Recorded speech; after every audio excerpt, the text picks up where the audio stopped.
This NFL Conference Championship Playoff Props edition of the Propcast here on the Sports Gambling Podcast Network is brought to you by Hall of Fame Bets, the sports betting research platform for parlays, player props, and game lines. Download the Hall of Fame Bets app or visit hofbets.com. Use code SGPN to get 50% off of your first month and start making smarter bets today. We're also brought to you by Cut. Cut is a peer-to-peer social betting platform that's U.S.-based and available in 40 states. Head to cut.com, that's KUTT.com, and use promo code SGPN for a 10% deposit bonus. We're also brought to you by the SGPN merch store, 15% off of everything when you use the promo code PLAYOFFS. Welcome in, everybody, to another episode of the Propcast. He is Crispy Cappan. I am Rod Villagomez, and we are here to break down the championship playoff weekend. I tell you what, I am stoked for a couple of reasons. One, because obviously the closer we get to the Super Bowl, the more intense the playoff games get. And secondly, on Sunday, I get to cheer on my San Francisco 49ers to make it to yet another, hopefully, Super Bowl by the time it's all said and done. But yeah, I mean, I'm looking forward to this weekend, and I know that most football fans are. But Chris, what are you more excited about this weekend? Watching the Chiefs lose or watching the Niners win? Hey, I think I'm a little excited for both of the games specifically. I'm not sure how the Kansas City game is how you guys are gonna fare out, but I do see that total going up. So we get a higher total in that game. So typically, more of those overs that you like. And Kansas City gets Baltimore, man. Another road game, dog game to bet on Patrick Mahomes if that's the side that you like. But Baltimore has been just clicking on all cylinders. So it is interesting and exciting to be able to handicap these games and, come up with some player props. I'm excited to jump into it. Let's do it, right? Conspiracy Nation, though, has this whole thing. And, man, I think I'm going absolutely bonkers just trying to keep up with all the conspiracy theorists. It's oh, my God, the logo's colors are red and purple. That means that the Ravens and the Niners. And then there's the folks that are saying, the Chiefs definitely had the refs help them out to get where they're at. It's so tiresome. But, I mean, again, I don't know that any of that is actually true or you can back any of that up. It's frustrating to sort of sift through it. But I will say that I would not mind a Niners-Ravens rematch in the Super Bowl because we need the revenge for what happened in 2013. Yeah, that makes a lot of sense, right? And it has to be a little bit more emotional. You got to feel a little bit more attached, get maybe a little bit harder to go to sleep at night, a little more excited to wake up in the morning because you're a day closer when it's your team, right? This is the Final Four, right? If this is NCAA basketball, we're talking about the Final Four. So win and you're in, and sets up for a great matchup this weekend for both teams here, right? Indeed. We had a pretty decent weekend when it came to the props for the last weekend. And I know that my CJ Stroud passing touchdown came nowhere near cashing on that one. Unfortunately, he didn't even throw a single touchdown. His Cinderella story pretty much came to an end. But overall, Laporta, right? And then Cook as well. How'd you do overall there, Chris? I did. So I got hooked on Kelce. Was over on his 5.5 reception. He finished with 5, of course.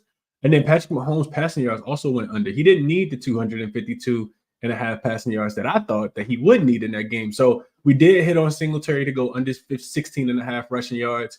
So that was that was a bright spot. And then the touchdown is what saved me.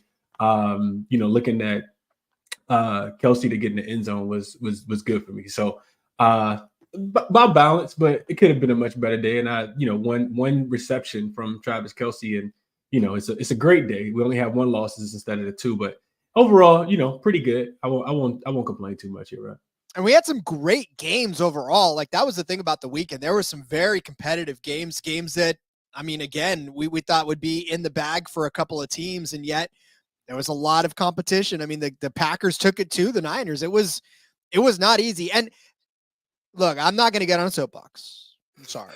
I'm going to stay off of my soapbox because this is not the podcast for it. But I'm just going to say, what more does Brock Purdy have to prove to you? Like, not you personally, Chris, but like the world. This guy they keep saying, oh, well, the only reason he's good is because he's got a team around him. Yeah, but we've seen quarterbacks with fantastic teams around them tank. It's not all what the quarterback does. It's not all what the rest of the team does. It's what they both do together. And there's something special going on in San Francisco, just like there's something special going on in Baltimore, just like there's something special going on in Kansas City. You took away Tyreek Hill from Patrick Mahomes. Dude's still in the AFC divisional or the conference championship. So again, that's just me. Like, these guys are here for a reason. They're playing the top level ball that they can play. And I don't know that you can sit there and pick apart any one part of all of their games.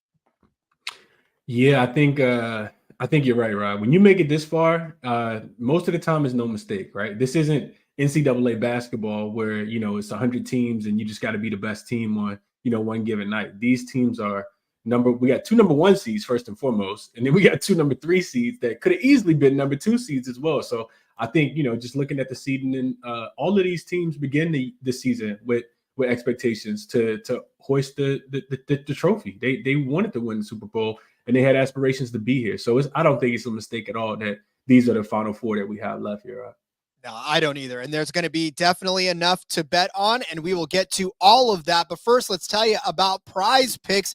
Here's the thing about Prize Picks, right? It's fantastic. Those of you who are not in legal gambling states can still get the thrill of it all by going on to Prize Picks. And all you have to do to play this, it's simple.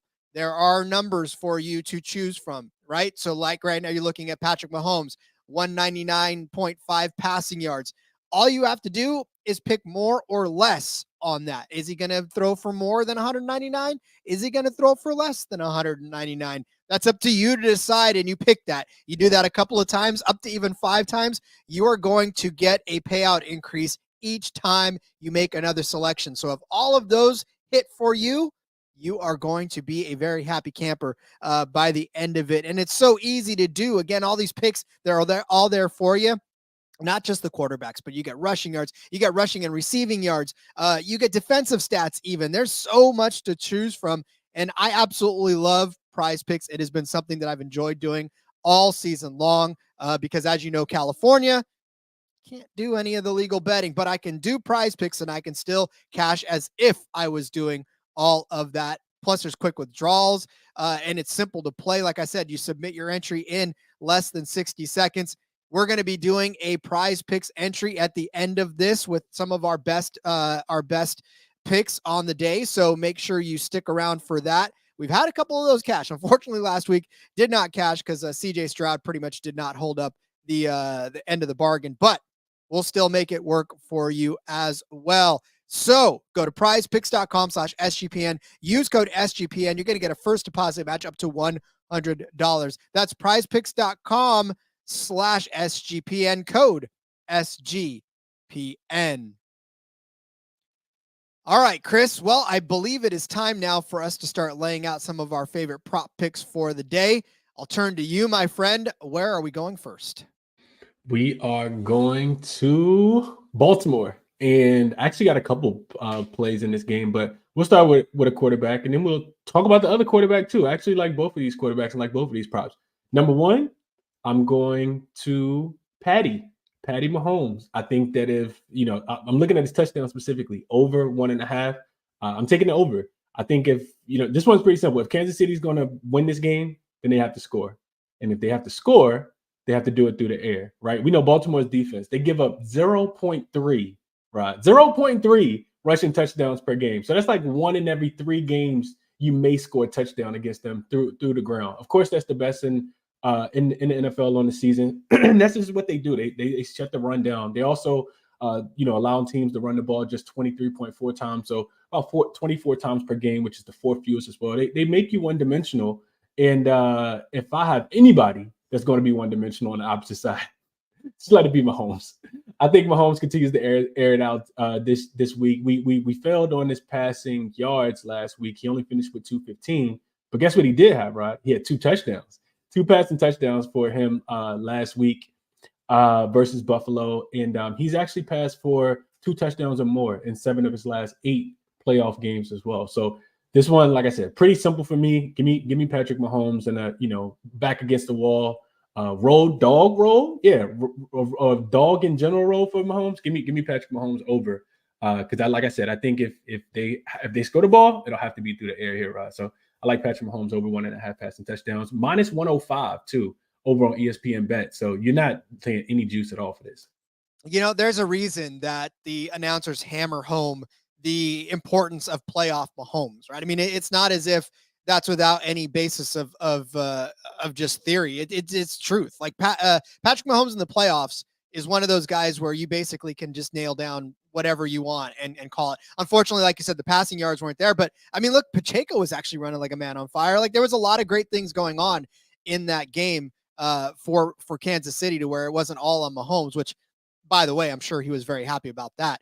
And listen, Kelce is playing like a man on fire right now, as far as just, being able to be where he needs to be for his quarterback. Now, granted, again, we didn't hit the receptions total, got hooked on it, but that doesn't mean that he didn't have a good game. He just did more with less, right, in that instance. And Rashee Rice, obviously another gigantic factor in that as well. So I could see either one of those guys getting into the end zone twice, let alone both of them getting in once. So I'm kind of with you on this one.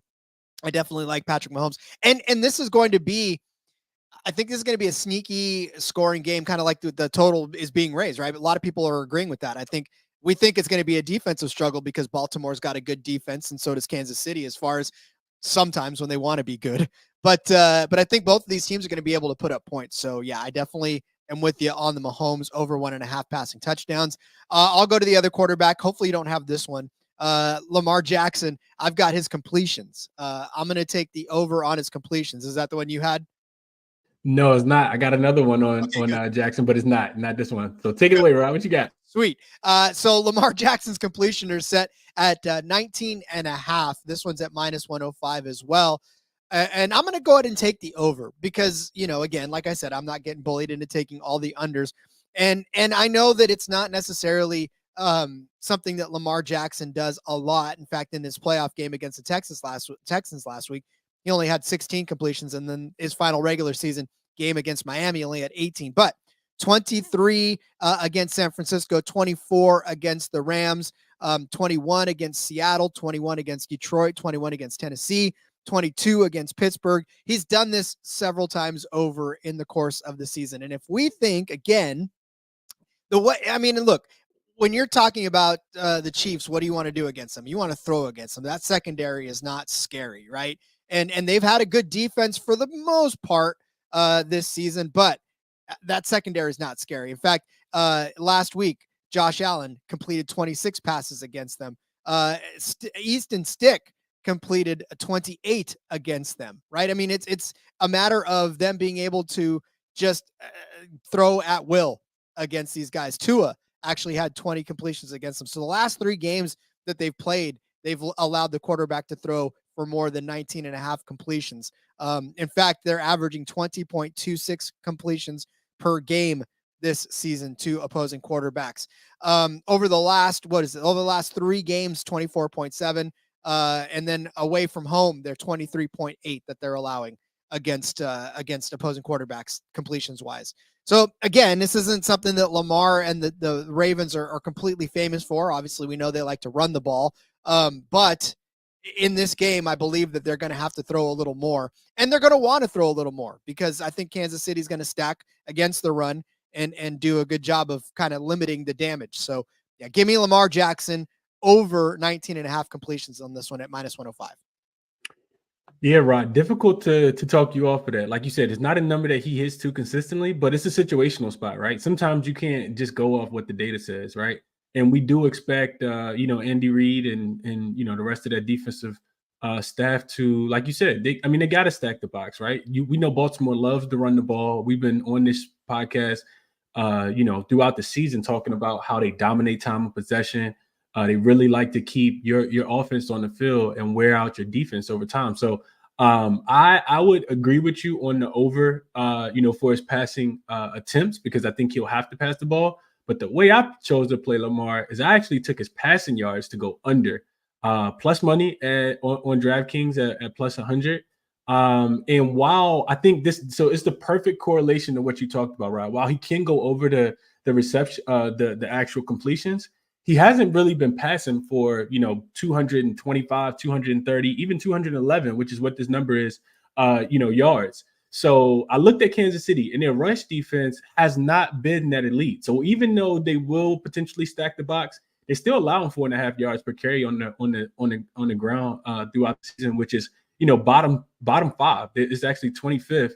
They're allowing 26 rushes per games, and they're susceptible to more rushes in my estimation than they are passes. And meanwhile, against the pass, they've actually been pretty good. Even though they've been giving up the completions, like you said, Rod, they only allowed 177.6 yards per game, which is the fourth fewest over the entirety of the season. Lamar, he's actually just passed for 152 against Houston last week, and he ran the ball, 11 times. So I think, when push comes to shove, especially in a big moment like this, and we know the narrative about Lamar Jackson and how, he gets to the big game and then never can win it.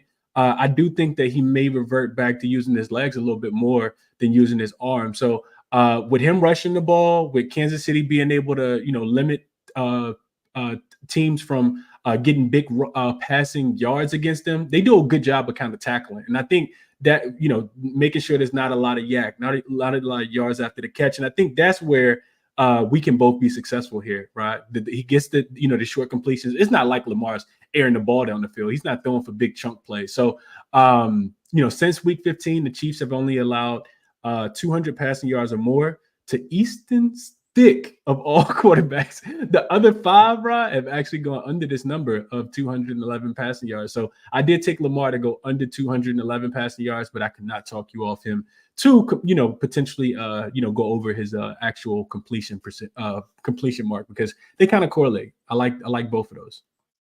8. That is the number of yards per completion that Lamar Jackson had the entire season. 8 yards per completion. Unbelievable, right? I mean, that's just, it seems like it should be way higher, but you're right. He does throw a lot of short passes, and he does throw a lot of passes that don't go for a lot of yards after the catch. So last week against the Texans, it was 6.9, right? It wasn't a whole hell of a lot either. So he can complete a lot of passes, but they're not going to go for very far. So I like your take on that one as well. All right, we'll be back with more, but let me tell you about Cut. Cut is a peer-to-peer social betting platform that's U.S.-based and available in 40 states. Peer-to-peer social betting, it's a brand new way and a better way to bet. You can bet directly against your friends or other users on sports, not just sports though, politics, pop culture, other events, as long as it's got a verifiable outcome. Plus, it's tons of fun, and it's got social features that give it the feel of a betting social network. If you ever, listen, we are basically, we love to go to the books for all of our bets. But if you can sit there and tag your buddy and say, listen, I want to take you on one-on-one, doesn't that make it a lot more fun? Now you're going to sit around Saturday and you're going to talk trash all day over text on your cut bet. That adds a whole lot more of a nice little twist to your weekend than does just betting against the books. Plus, Cut offers the lowest VIG, and you get fully customizable odds, which means you can create your own bets. Even better, Cut handles all the payment side of things, so you never have to chase anybody down for money ever again. Social features like group chats, betting leaderboards, head-to-head history, user profiles, fan groups, so much more, and rewards. Get cash back every single time you bet against your friends or other users. Reminder that Cut is the peer-to-peer social betting platform that's U.S.-based and legal in 40 states. Head to cut.com, that's KUTT.com. Use promo code SGPN for a 10% deposit bonus. Win bigger by betting smarter this NFL season with Hall of Fame Bets, the sports betting analytics platform for parlays, player props, and game lines. Research every NFL, NBA, and soccer bet with historical stats and data. Enter any parlay idea into Hall of Fame Bets' revolutionary parlay optimizer tool. You're going to get hit rates broken down by leg, as well as an expected probability for the entire parlay. Sort all players by hit rate for any bet to learn which players are hot and which picks have value. Stop betting in the dark. Join over 30,000 users researching with Hall of Fame Bets to craft more intelligent, data-driven parlays. Download the Hall of Fame Bets app or visit hofbets.com and use code SGPN to get 50% off of your first month today. Start researching, start winning with Hall of Fame Bets. We are giving, not giving it away, but we are giving you a nice little deal on everything in the merch store right now. So head over to that merch store, buy yourself some NFL Gambling Podcast gear, some Sports Gambling Podcast Network gear, maybe some NASCAR gambling gear. I'm not saying, I mean, I don't know who the host of that show is, but he would certainly appreciate if you bought some. And if you do, if you use the promo code playoffs, we're going to give you 15% off of everything in the store now until the end of the month. We're competing against other shows for a bonus. So if you buy some gear, it doesn't matter what gear it is, just let them know that you were sent by the Propcast and we will get credit for that. So I just got myself my brand new SGP hoodie or beanie. I'm about to get a new SGPN duffel bag. So much in that merch store. Use promo code playoffs, get 15% off of everything until the end of January. All right, Chris, let's move over to our next prop. What do you have for us? I know you said you were taking another page out of that. Yeah, so Patrick Mahomes number 1, and then Lamar Jackson under. So Patrick Mahomes over 1.5 passing touchdowns. Lamar Jackson under 210 passing yards. So that's 2 for me so far. I'll kick it back to you. I swear, Moonoff lets me host this show, and I sometimes don't know why because I can't count my fingers. Hey, no, you did such a good job, Rod, that he said, you know what, I'm gonna take the day off again. I might just move myself into a hiring role, and I'll look for more talent. He just knows that when the lights get brighter, he wants to shrink away a little bit. And that's fine. I'm not gonna, whatever. All right. Well, then let me turn my attention to the Did you just call him Dak Prescott, right? Oh, no, I want this job. No, Moonoff, you're not Dak Prescott. We love you. Come back, please. I'm going to turn my attention to the Niners and Detroit game before I get fired. I'm going to take Jared Goff. I know that everybody thinks I'm going to probably take Purdy, but I'm going to leave Purdy out of this one. I want to cheer for him without something on the line. So I'm going to go to the other side of it. I'm going to take Jared Goff. I'm going to take his passing yards. They're set at 259.5. Give me the under on this one.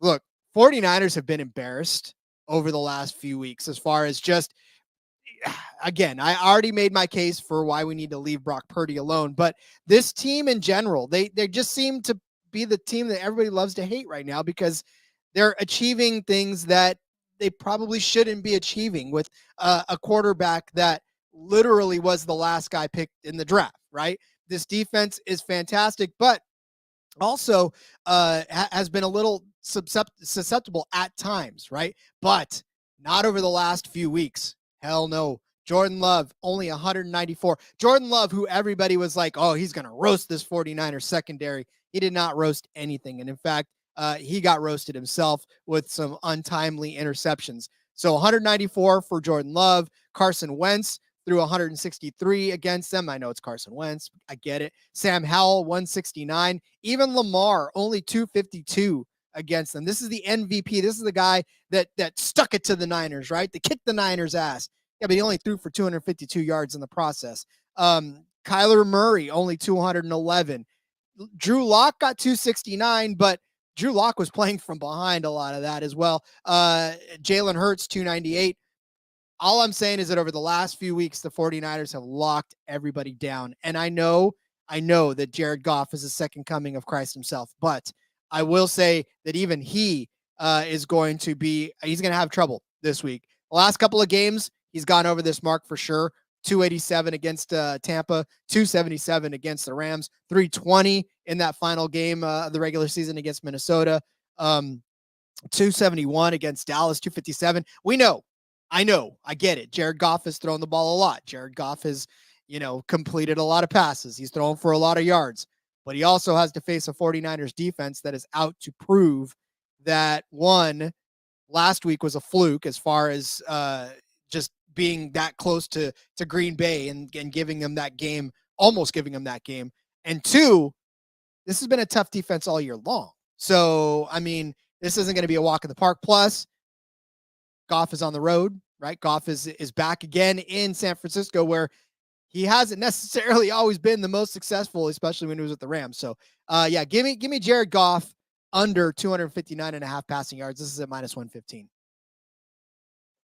Yeah, some people would say you're playing with fire here, Rod, just because your defense has been so good, and they expect that Jared Goff has to throw the ball unless they're gonna lose by 120, right? Because we know San Francisco's rush defense is number one in opponent rushes per game. They're only allowing teams to run the ball. Well, I wouldn't say allowing, but forcing teams to pass the ball. Put it like that, because they're only giving up 22 rushes per game, which is number one. Also, opponent rushing plays 36% of the time, which means that they're passing 64% of the time. So this to me, this goes back to statement game, like you said, right? Like, Jared Goff plays a lot better at home, which is where we kind of got a chance to, see him go over in those last two games against the Rams, against the Bucks. We know he's always been, just a little bit better, when he plays against this plays specifically in that dome, right? When he plays at Ford Field. And the Bucks, not the Bucks, the Lions have played well. They've over. I know earlier I said all four of these teams thought that they would want to be in this spot, but maybe not. Maybe not the Detroit Lions. I probably should have prefaced by saying that. This to me feels like a number that's set a little too high, Rod. Probably because the total's moving up as well, and we're maybe not expecting these defense to play as much. But I would kind of have some caution with taking Jared Goff to go over as well. You're a braver man than me for actually taking it, but I would lean towards the under here with you as well. Well, I will say that in his 9 career games against the 49ers, he's averaging 213.1 passing yards per game. He did have 338 a couple of years ago when he faced the Niners in 2021. A little bit of a different defense than then, but 198 before that in 2020, 198 again with the Rams. Look, it's just been hard sledding for Jared Goff against the 49ers. And again, he's only faced him once with the Lions a couple of years ago against a much, much different defense. He's not facing Chase Young and Bosa and, all of these guys that are up front. It's a different defense. So, all right, Chris, where are we going next? We are going to unmute ourselves. We are going to unmute ourselves. That's where we're going for minus 110, right? No, I'm sorry about that. We're going to your game here, right? We are going to the guy that's made us probably the most money on the whole Propcast. His name is Christian McCaffrey, but we call him on the Propcast, we call him Mr. CMC. And that's where we're going. I specifically wanted to target Christian McCaffrey on his receptions, right? I love the receptions for Christian McCaffrey in this spot. Numbers 4.5, not juiced. Minus 115 if you shop around is where I found the best number. I found that over on Caesars Sportsbook. CMC's been killing this line, and I expect him to have the ball in his hands a ton. One, because he's just really, really great. Two, to continue to alleviate that pressure off Brock Purdy in this spot.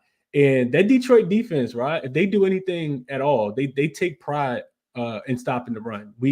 I've made a lot of money fading opponent rushing, running backs attempts and yards over against them throughout the season, but they actually can struggle against the pass. CMC, looking at him specifically, 7 receptions last week on 12 targets, right? We hadn't seen CMC get 12 targets throughout the season. So what did that tell me? His usage rate is up, right? So I love that aspect. 12 targets on in 7 receptions last week. 4. He had 4 versus the Commanders, but that game didn't count. They were trying to just get to the end of the season over with. And you guys beat us really, really bad in the first half, so he didn't play too much in the second half. But looking back even farther, he had 5 against Baltimore. He had 6 versus Baltimore. He had 5 against Arizona. And the targets are extremely consistent, right? Outside of the 12 that I just mentioned, he has targets of 5, 5, and 10. He doesn't drop too many passes. We know he's a dual threat out of that backfield. And then there's also, I do think that Debo's going to play, right? Debo's listed as questionable, but even if he is a glimpse, just a small amount, the smallest fragment of not being 100%, Brock Purdy's going to be looking towards CMC even more in this spot. So I want to try to attack Detroit, specifically on the road, right, where they haven't been. And I think CMC's receptions over 4.5 is the way that I would want to do it the best. So give me CMC in this spot over his 4.5 receptions here, right? Listen, the thing about it is that, and I've said this pretty much all season long, I feel like it's that with Christian McCaffrey, this offense is so much better as far as getting him touches. I mean, you can't go wrong putting the ball in his hand. He runs like a wrecking ball straight through the line. You know, he can bounce outside and break everybody's ankles, and he can run routes. And so the 49ers are smart to get him involved, and defenses try to scheme against it, but unfortunately it doesn't matter if you scheme against Christian McCaffrey because he's going to find a way to beat you anyways. So yes, anytime you can get him the ball, I'll take any of his overs at this point. It's always, to me, I'd rather lose taking an over than lose by taking an under on Christian McCaffrey. That's kind of my mindset. If I lose and he doesn't hit the mark, oh well, but more often than not, he's going to hit that mark. So I'm going to be happier more often than not, right? That's called good betting advice 101, right? I didn't know I'd be giving that out today. That's pretty good. All right, so my last one also involves a reception total for a 49ers player, and I'm going to go ahead and take George Kittle. I've been saying this all week long. I don't care what his number is at. Go ahead and take the over on it, and his reception total is at 4.5 right now, and his over is at plus 105. So they're not expecting George Kittle to get 5 catches, and I get it. That's fine. Last week, he only got 4. The week before, he got 3. Before that, he got 7 against Baltimore. 2, 3, 4. It's not something he does very often. In fact, he doesn't catch 5 passes in a game often at all. But I'll tell you this, right? George Kittle, much like Christian McCaffrey, is the heart and soul of this offense. And George Kittle can beat you in so many different ways, right? He can block for Christian McCaffrey or whoever the running back is. He can catch passes. He could be a decoy. Like, George Kittle is probably the most unselfish player out of a team full of unselfish players. But I also think that, like you said, if Debo's a little bit nicked up, and listen, let's be honest with you, even if he's at 100%, wouldn't you want to kind of, get it? You want to get him the ball because he's one of the best players on the field for sure, but you don't want to use him up. So you have to kind of spread the ball around. And the big three. He could be a decoy. He could be a big decoy over here, right? Big decoy, right? And the big 3 are McCaffrey, are Debo, are Ayuk, I guess, if you want to put him at 3.5, and Kittle. Like, those are the guys who run this offense, right? The big 3.5. I like it, right? The big 3.5, the big 3 and an honorable mention.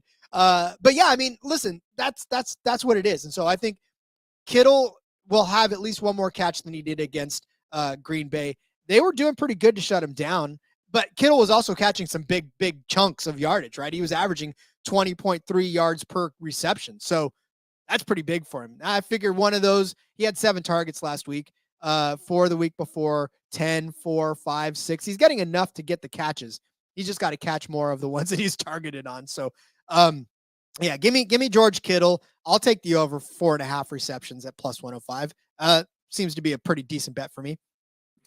Yeah, you mentioned it, right? I couldn't talk you off of this one. We just talked. I mean, I just kind of gave you all the numbers to why teams typically like to attack Detroit's defense through the air versus through the ground, right? And they don't let's not get it twisted. Dan Campbell is going to have these guys fired up, and that Russian defense is probably going to look even better, which is going to lead to Brock Purdy throwing the ball even more, right? So I just think it's all kind of correlated here, right? I'd be looking at Kittle to go over his receiving prop here too.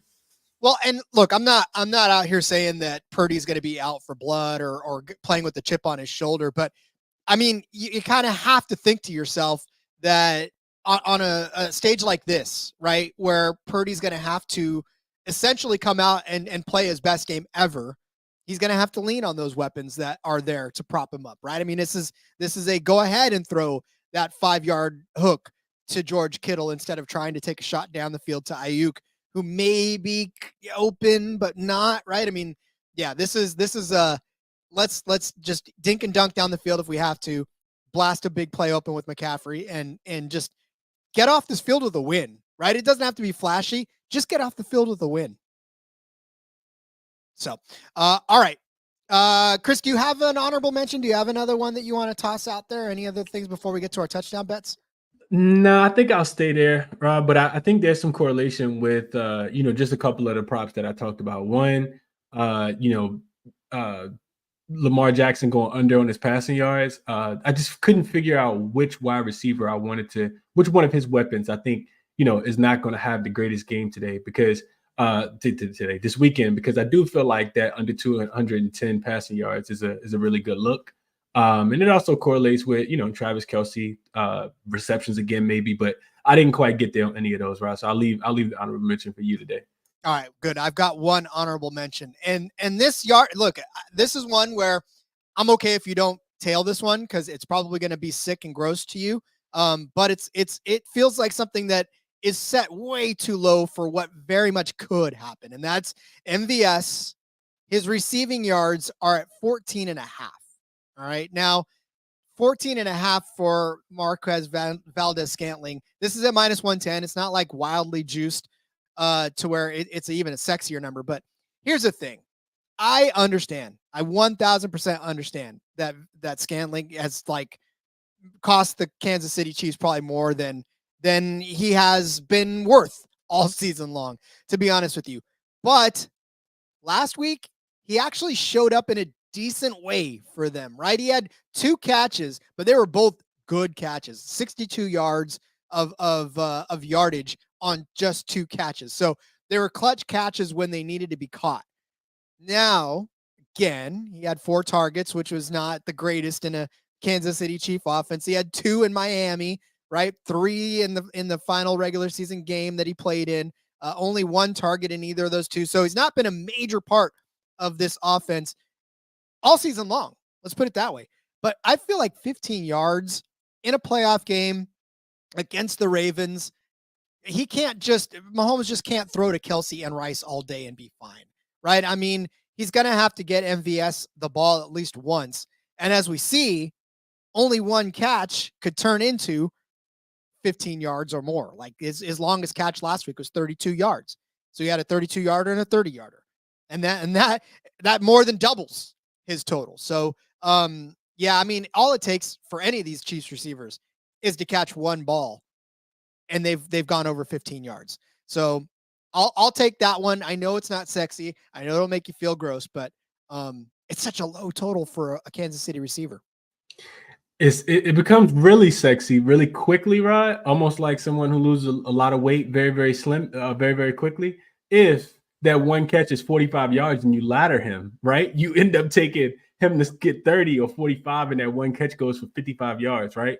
And we know, Mahomes has that big playability with the arm that he has and the accuracy that he has shown us throughout the years. So no way I could talk you off Scantling. Just MVS to just get 15 yards. He could get this, like you said, 1 catch, 17-yard reception, first play of the game, and Rod's like, and then I'm like, cha-ching, ladies and gentlemen, that was the grossest money you'll ever make in your life, but it spends just like the best ones. So I'll take that. All right, well then let's move on to our touchdown bets. Chris, who is going to get in the end zone in this conference championship round? So a couple. I actually like the touchdowns in this one, right? Because I think we have some very high skilled players, and I think we have some really good offensive coordinators to be able to get their guys in positions to be successful and get hit pay dirt this week. First one I'll throw out. It's not probably going to shock everybody, but Travis Kelce, probably not shocking anybody. Travis Kelce is plus money to get in the end zone this week, right? Plus 125 is where I saw it on ESPN Bet. I came on here and talked about Travis Kelce scoring last week. I'm not going to regurgitate all of those numbers, but I mean, this dude pretty much has. We talked about it last week. If Mahomes is peanut butter, this is his jelly right here. No matter what Taylor Swift says, she's the old stale bread that gets thrown away. These guys are inseparable, especially when it comes to getting work done on the field. So Kelce has a touchdown in so many games. I won't give out all the numbers, but I like Travis Kelce to get in the end zone because if Patrick Mahomes throws one, and I do think that's how they're going to be able to score, it will be with Mahomes. Also, Lamar Jackson. This dude and his legs, I do like Lamar, and I can get him at plus money as well. He's actually more likely to score a touchdown than Travis Kelce is. He's only plus 105. But again, Rod, if I can get it at plus money, I know it's not the highest total, but we still got a total of about 45 points. So the books are expecting about 4 touchdowns to be scored. I do like Lamar Jackson to use his legs again. I do think that if the play breaks down, Lamar can get outside the pocket. We've seen him, plenty of times before. He's very elusive. So Lamar Jackson at plus 105. The other one I'll go is Amon-Ra St. Brown.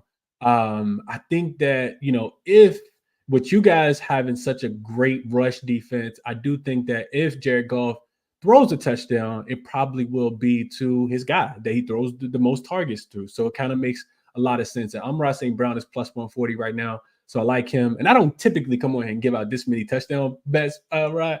But I do like those three. The long shot that I have is, wait for it, San Francisco defense and special teams to score a touchdown.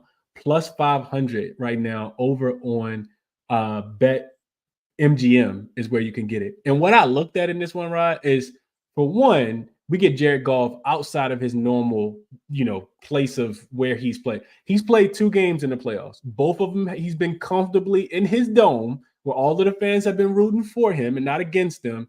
And he's played against, some subpar defenses, I'd say, in Tampa Bay and in that Rams defense. The Rams defense is not necessarily, too bad. But even before that, Rob, when the regular season ended and they had the game against Minnesota, that game was at home. So this dude literally has not played a home game since before the new year, right? And this is going to be the 27th. So, just out of his environment, all it takes is one throw for you guys we know how much speed is on that defense that you guys have. And get this, right? Last time he threw an interception, he hasn't thrown an interception in 4 weeks. But the last time he threw one, he threw 2. And that was in Dallas, right? So another defense that we thought it was good, but maybe it wasn't. So 2 picks against Dallas on the road.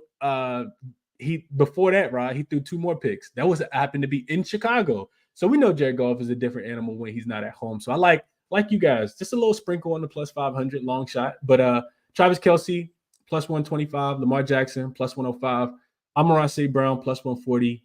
Little sprinkle, right, on that San Francisco defense to get one as well. Whether it's a scoop and score or just a one that they take back to the house, and San Francisco really turns up to this weekend. Plus 500 for San Francisco here.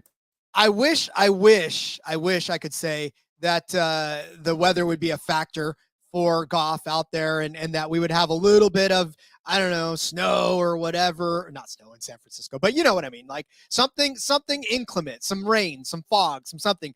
Nah, it's going to be beautiful in San Francisco. 67. It's going to be, just a nice, beautiful day with birds singing and all that other stuff. So, yeah, I mean, look, but I love the defensive side of this, because again, this is going to be a very, very hungry defense to prove that they are not, what they let the Packers do against them was not the norm, right? I mean, this is something, and it wasn't as if the Packers put up a whole bunch of yards against them, but they still scored against them, and they still made this game closer than they really wanted it to be. So, yep, I love that. All right, well then I'm going to stay in that game, and I'm going to take Christian McCaffrey. There's really no value in an anytime score for Christian McCaffrey because the books realize that he's going to score. So just I saw minus 300, right? And that's yeah. No, seriously, it's like, are you kidding me with this nonsense? Like, no, thank you. So then just give me him to score 2 touchdowns. And that's what I got. 2 or more touchdowns. It's at plus 135. It's the only way I think you can really get plus money against or for a Christian McCaffrey score, because you got to get in a couple of them. Like you said, and like we laid out the case for him earlier, it's just a matter of this guy is going to be the guy that gets the most touches, I think, out of this entire offense. And he barely ever comes off the field. And when he does, it's just for a play or 2, and then he's back on it again. So, yeah, I mean, Christian McCaffrey, 2 or more touchdowns, plus 135. I'll take that. Yeah, I mean, who's going? I'm not going to argue that against you, Ron. I think he absolutely can get 2 touchdowns. That's why one is minus 300, and you got to lay the juice for a guy that scored 2 touchdowns was absolutely still insane to me. But yeah, I mean, a really good matchup. And the thing about McCaffrey, Rod, is that they can be rushing and they could be receiving. Right? I already told you I love his receptions in this game, and he's shifty. Right? It could be a screen, it could be a wheel route, it could be an out, like whatever it could be. But we do expect the Detroit defense, specifically through the air, not to look as great in this spot, especially in San Francisco this weekend. So I like it, right? I could not talk you off CMC for 2 of them things this weekend. I like it. Beautiful, beautiful stuff. All right. Well, I am going to the prize picks now so we can now it's taking me to update the app. All right. Well, never mind. All right. Well, then we'll just give out our best bets. Chris, what would you say is your best bet for the weekend? Best bet for the weekend, this weekend specifically, right? I think I'm gonna have to go with CMC. I really like CMC in this spot, right? Over 4.5 receptions. Like I said, I think it's just the involvement, especially what we saw last week with those targets being up to 12. If he gets another 12 target reception type game, I absolutely see him, clearing this over 4.5 receptions. And I do think, like I said, Purdy's going to rely on him, take some of that pressure and alleviate some of that pressure from Detroit's front line. You got to stay away from Aiden Hutchinson and their really strong defensive line. So give me CMC in this spot here, Rob. Best bet over 4.5 receptions. Yep, I like that. And then I'll go ahead and take the Kittle over 4.5 receptions as well. Again, like you said, it's just a matter of them being able to try to outdo the Detroit defense and kind of keep themselves with the ball. And George Kittle being around the line of scrimmage, maybe he releases off of a block and turns around and catches a quick one. He could get this done relatively quickly. So I'll take the George Kittle over 4.5 receptions as well. All right, beautiful. That was a quick one. All right, so we're doing Christian McCaffrey. Let's see. We're gonna load this up right now as we're doing this. Because it actually let me do it now. So I'm going to search for McCaffrey. McCaffrey. Where's his receptions at? Christian McCaffrey. Receptions. You said how many? Let's see. We got Christian McCaffrey, more than 4.5 receptions. Yes, sir. That's it. George Kittle, more than 4.5 receptions. Is there one more that you want to add on to yours? We could do. Can we add Mahomes passing touchdowns? Like I said, if they gonna score the ball, it's gonna have to be because they're passing it. I don't see Pacheco having the greatest day. And now I didn't look at any Pacheco unders, but they do kind of correlate with what we're talking about here, right? Yep, we do. We have that too. We have that one as well. All right. So with all of that, now that it completely cleared out again, thank you very much for that. All right. Well, anyways, so yeah, we'll do that one. That's a nice little tidy 3 play for you as well. So okay. Well, that'll do it, Chris, for the Propcast.